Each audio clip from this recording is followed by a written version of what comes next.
Selamat pagi Budiana dan teman-teman semuanya. Saya Efraim Musin dengan NIM 24400 590 akan membahas mengenai jual beli. Sebelum saya masuk lebih dalam, saya akan memberikan pengertian daripada jual beli. Jual beli merupakan salah satu bentuk perjanjian paling tua dan paling sering digunakan dalam kehidupan masyarakat. Secara umum, jual beli adalah proses pemindahan hak milik atas suatu benda dari penjual kepada pembeli dengan imbalan sejumlah uang yang menjadi harga dari benda tersebut. Makna jual beli tidak hanya sekedar menukar barang dengan uang, tetapi juga melibatkan proses kesepakatan, perpindahan hak, tanggung jawab, dan perlindungan hukum kepada kedua belah pihak. Dalam perspektif hukum perdata, jual beli masuk dalam kategori perjanjian konsensualisme, yakni perjanjian yang dianggap sudah terjadi dan mengikat sejak adanya kesepakatan antara kedua pihak mengenai barang dan harga. Meskipun barang belum diserahkan, ciri konsensualisme itulah yang menjadi dasar mengapa perjanjian jual beli sangat penting dalam ekonomi masyarakat modern. Jual beli juga memiliki pengertian yang dimana ada beberapa para ahli. Yang pertama itu adalah menurut Subekti. Jual beli adalah suatu perjanjian di mana pihak yang satu mengikatkan dirinya untuk menyerahkan suatu barang dan pihak yang lain membayar harga yang telah dijanjikan. Jadi maksudnya adalah menurut Subekti, jual beli bukan hanya pertukaran barang dengan uang secara fisik, tetapi sebuah ikatan hukum yang menimbulkan kewajiban. Lalu yang kedua menurut R. Setiawan berpendapat bahwa jual beli merupakan perjanjian timbal balik yang menimbulkan kewajiban dan hak bagi kedua belah pihak secara seimbang. Yang dimaksudkan dari Setiawan adalah menekankan bahwa hubungan jual beli adalah hubungan yang keseimbangannya dijaga oleh hukum. Penjual memiliki kewajiban menyerahkan barang dan pembeli berhak untuk menerimanya. Yang ketiga menurut Wirjono Projodikoro. Menurut Wirjono Projodikoro, perjanjian jual beli adalah hubungan di mana satu pihak menyerahkan barang yang dijual dan pihak lain menyerahkan uang sebagai pembayarannya.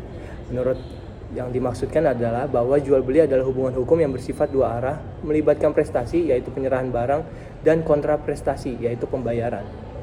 Lalu yang terakhir adalah menurut Satrio. Satrio berpendapat bahwa jual beli merupakan perjanjian obligatoir yang menimbulkan hubungan utang piutang, bukan perjanjian yang memindahkan hak secara langsung. Yang dimaksudkan dari J. Satrio adalah bahwa jual beli menimbulkan kewajiban bukan pemindahan hak secara otomatis. Hak milik baru berpindah setelah barang diserahkan atau levering. Pandangan ini sangat relevan untuk menjelaskan kedudukan hukum jual beli dalam konteks modern. Lalu kita masuk dalam jual beli dalam KUH Perdata. Di dalam KUH Perdata jual beli itu ada di pasal yang pertama, pasal 1457 KUH Perdata yang berisikan jual beli adalah suatu persetujuan dengan mana pihak yang satu mengikatkan dirinya untuk menyerahkan suatu barang, sedangkan pihak yang lain untuk membayar harga yang telah dijanjikan. Lalu pasal yang kedua itu ada di pasal 1458 KUH Perdata. Jual beli dianggap telah terjadi antara kedua belah pihak segera setelah mereka mencapai kata sepakat tentang barang dan harga, meskipun barang belum diserahkan dan harga belum dibayarkan. Pasal selanjutnya ada di pasal 1460 mengenai KUH Perdata, mengenai barang tertentu, risiko perpindahan kepada pembeli sejak perjanjian terjadi. Pasal 1474 KUH Perdata menjelaskan bahwa penjual berkewajiban menyerahkan barang yang dijual dan menjamin bahwa barang tersebut bebas dari cara tersembunyi. Yang dimaksudkan dari pasal ini adalah penjual tidak hanya menyerahkan barang, tetapi harus menjamin kualitas barang.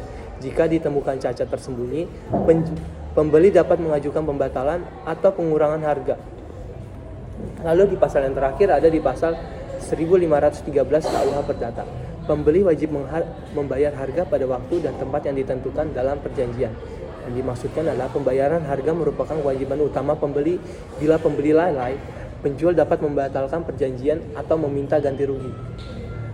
Lalu kita masuk dalam unsur-unsur jual beli. Unsur-unsur jual beli saya mencatatkan ada 5 unsur. Unsur yang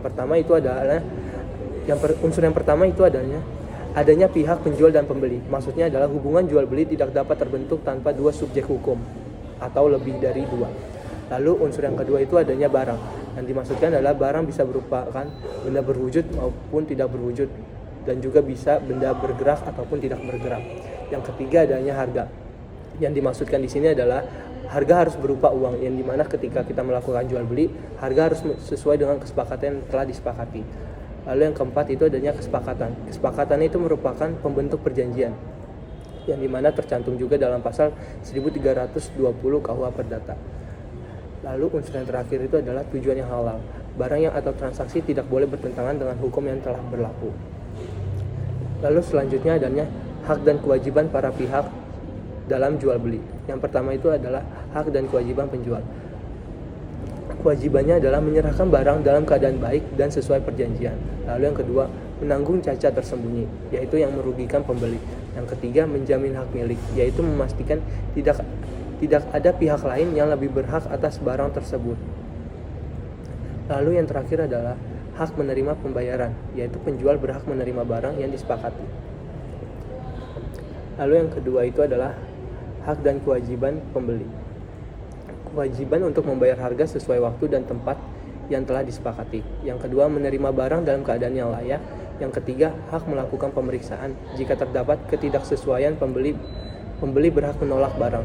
Lalu yang terakhir adalah hak mengajukan tuntutan hukum jika barang cacat atau penjual melakukan manifestasi. Lalu materi selanjutnya adalah kaitannya perjanjian jual beli dengan hukum agraria. Perjanjian jual beli dalam KUH Perdata pada dasarnya merupakan perjanjian perdata umum yang mengatur pemindahan hak milik atas suatu benda dalam imbalan uang. Namun ketika objek jual beli tersebut berupa tanah, maka pengaturannya tidak hanya tunduk pada KUH Perdata, tetapi juga mengikuti ketentuan hukum agraria nasional, yang puncaknya adalah Undang-Undang Pokok Agraria tahun 1960 beserta peraturan pelaksananya seperti PP nomor 24 tahun 1997 dan PP nomor 18 tahun 2021 dan aturan pertanahan lainnya. Dan demikian, jual beli bukan hanya hubungan perdata biasa, tetapi juga menjadi hubungan publik dan private karena adanya campur tangan negara dalam kepastian dan perlindungan hak atas tanah.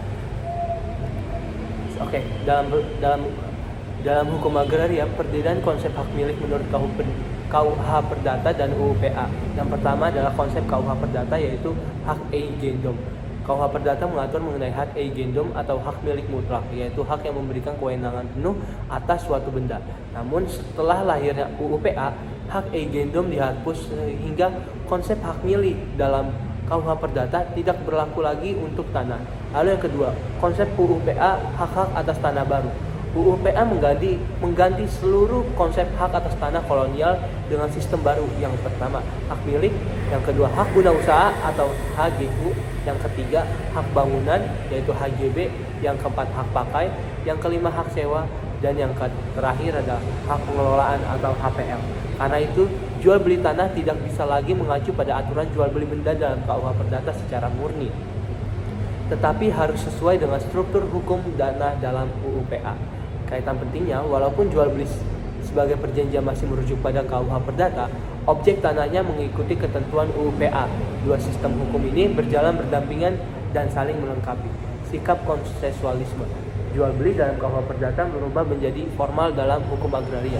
KUH Perdata jual beli bersifat konsensualisme. Menurut pasal 1458 KUH Perdata, perjanjian jual beli dianggap terjadi sejak tercapainya kesepakatan mengenai barang dan harga. Artinya, tidak perlu akte, tidak perlu bukti formal untuk sahnya jual beli, dan cukup kata sepakat. Namun, hukum agraria, jual beli tanah bersifat formal dan wajib dilakukan di hadapan PPAT, UU-PA, PPAT, yang dimana diatur dalam UU-PA dan PP nomor 24 tahun 1997 mewajibkan bahwa jual beli tanah harus dilakukan dengan akta jual beli atau AJB yang dibuat oleh pejabat pembuat tanah, yaitu PPAT. Tanah AJB jual beli tanah dianggap tidak berkekuatan hukum dalam administrasi pertahanan, bahkan tidak dianggap telah menjadi dalam perspektif hukum publik. Kaitannya secara fundamental adalah secara hukum perdata, jual beli baru lahir dengan konsensus. Secara agraria, jual beli baru dianggap sah dan dapat didaftarkan secara administratif dan dapat didaftarkan jika dibuat formal oleh PPAT. Dengan demikian, hukum agraria menambahkan syarat administratif dalam administratif agar hukum perdata tersebut dapat diakui negara. Lalu kita masuk dalam pemindahan hak tanah harus didaftarkan. KUH Perdata tidak mengenal konsep pendaftaran tanah. Namun dalam hukum agraria, hal ini menjadi prinsip penting, yaitu dalam dasar hukumnya itu pasal 19 UU-PA PP nomor 24 tahun 1997 tentang pendaftaran tanah, dan peraturan Menteri ATR atau BPN. Jual beli tanah tidak hanya berhenti pada pendandatanganan AJB.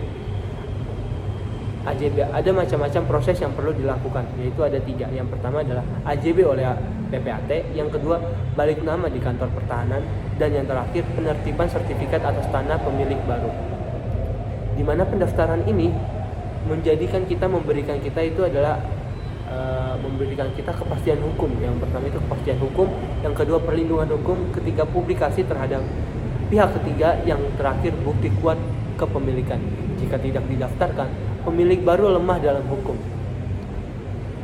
Karena KUH Perdata hanya mengatur kewajiban menyerahkan barang, tetapi penyerahan tanah secara hukum agraria baru selesai setelah dilakukannya pendaftaran. Lalu poin selanjutnya adalah pembatasan subjek dan objek jual beli tanah.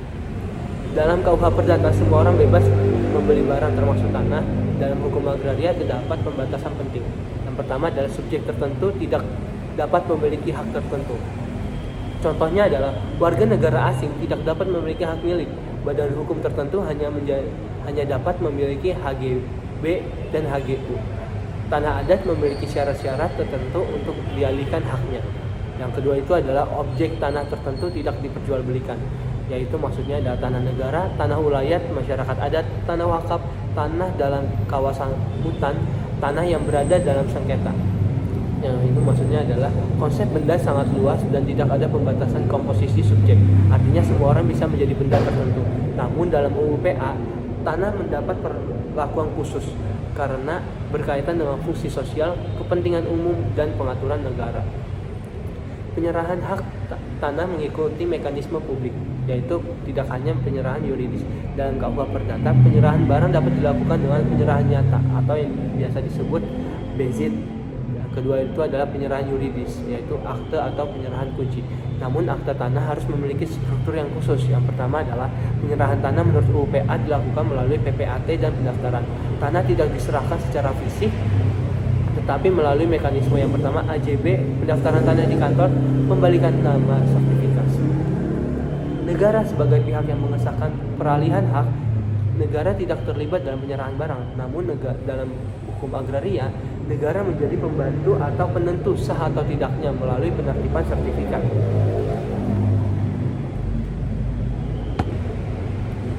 Lalu ada yang poin selanjutnya itu adalah penyelesaian sengketa jual beli tanah yang melibatkan dua rezim hukum. Sengketa jual beli tanah sering melibatkan yang pertama itu aspek perdata, yaitu wan prestasi, cacat kehendak atau wan prestasi pembeli atau penjual. Aspek agraria yaitu adalah sertifikat ganda, administrasi, pendaftaran, dan kesalahan PPAT. Contohnya itu adalah AJB palsu, tanah dijual oleh orang yang tidak berhak, sertifikat lebih dari satu, PPAT melanggar prosedur, dan tanah dalam sengketa adat. Penyelesaiannya dapat dilakukan melalui pengadilan negeri perdata. Lalu yang kedua adalah pengadilan tata usaha negara. Ini jika sengketa tersebut adalah administrasi sertifikat. Lalu yang selanjutnya Mahkamah Agung. Dan yang terakhir adalah Badan Pertahanan Nasional. Dalam jual beli menurut hukum agraria memiliki syarat-syarat. Pertama adalah syarat subjek. Syarat subjek maksudnya adalah penjual dan pembeli harus memenuhi yang ketentuan yang telah berlaku. Yang pertama adalah hak milik hanya dapat dimiliki warga negara Indonesia. Yang kedua, badan hukum tertentu dapat memiliki HGB atau HGU, bukan hak milik. Yang ketiga, orang asing dilarang membeli tanah hak milik, yaitu asas nasionalitas. Yang kedua adalah syarat objek. Yang dimana penjual dan pembeli harus memenuhi yang sebagai tanah harus memiliki sertifikat atau bukti hukum yang sah, tidak dalam sengketa atau dibebani tanggungan. Yang ketiga, tidak termasuk kawasan terlarang. Yang kawasan terlarang yang dimaksud itu adalah kawasan hutan dan aset negara. Lalu selanjutnya itu ada syarat formal, dibuat dengan akta jual beli atau AJB di hadapan PPAT. PPAT wajib memeriksa sertifikat melalui BPN, yaitu pengecekan online atau SMS, dan pembayaran pajak melalui BPHTB dan PPH final. Yang keempat itu atau terakhir adanya syarat material. Syarat material ini berisikan tentang adanya kesepakatan, adanya objek tanah, dan adanya pembayaran sebagai unsur tunai. Lalu dalam jual beli kita juga mengenal asas-asas dalam hukum perdata. Yang pertama itu adalah asas terang. Peralihan hak harus dilakukan di hadapan pejabat umum, yaitu PPAT. Hal ini bertujuan agar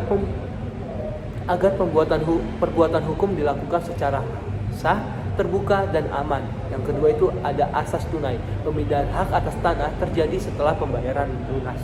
Yang ketiga itu adanya asas kepastian hukum. Peralihan harus didaftarkan ke BPN sehingga statusnya terlindung secara administrasi dan hukum. Yang keempat adanya asas fungsi sosial tanah, di mana ini tercantum dalam pasal 6 UU PA. Tanah tidak boleh digunakan secara semata-mata untuk kepentingan pribadi, termasuk setelah dijual. Lalu dalam hal ini jual beli tanah juga menjadi bagian daripada peralihan hak.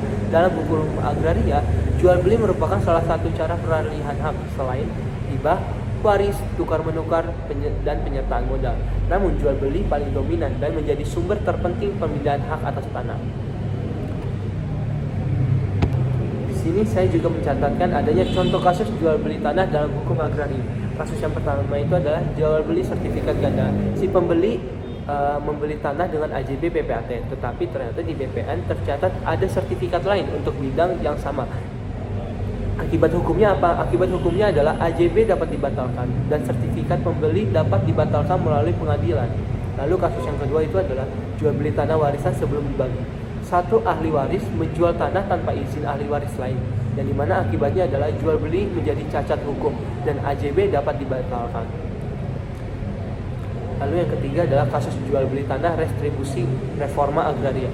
Pembeli yang membeli tanah restribusi padahal belum memenuhi masa minimum kepemilikan, misalnya 10 tahun, akibatnya adalah jual beli tanah batal demi hukum dan tanah kembali menjadi aset negara. Baik.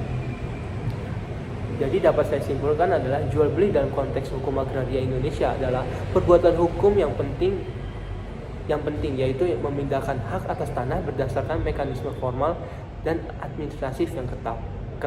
Berbeda dengan konsep jual beli dalam KUH Perdata yang hanya bersifat obligatori dan cukup dengan kesepakatan. Jual beli dalam hukum agraria menuntut adanya akta PPAT, pembayaran pajak, serta pendaftaran tanah untuk memberikan kepastian hukum bagi para pihak. Hukum agraria memandang tanah bukan sekedar objek material, tetapi sumber kehidupan yang memiliki fungsi sosial dan harus dikelola secara adil dan berkelanjutan. Oleh karena itu, jual beli tanah dibatasi oleh asas-asas agraria, ketentuan mengenai subjek dan objek hak, penataan ruang, serta kebijakan reforma agraria. Kegiatan jual beli juga harus memperhatikan status nasional, larangan tertentu, dan potensi sengketa. Dengan berkembangnya sistem pertahanan modern, termasuk digitalisasi sertifikat dan pendaftaran elektronik, proses jual beli tanah semakin membutuhkan kepatuhan terhadap regulasi formal untuk menghindari celah hukum. Pada akhirnya, jual beli dalam hukum agraria bukan hanya transaksi ekonomi, tetapi juga bagian dari upaya negara menjaga ketertiban, kepastian hukum, dan keadilan dalam pemanfaatan tanah bagi seluruh rakyat Indonesia. Sekian yang dapat saya presentasikan. Terima kasih.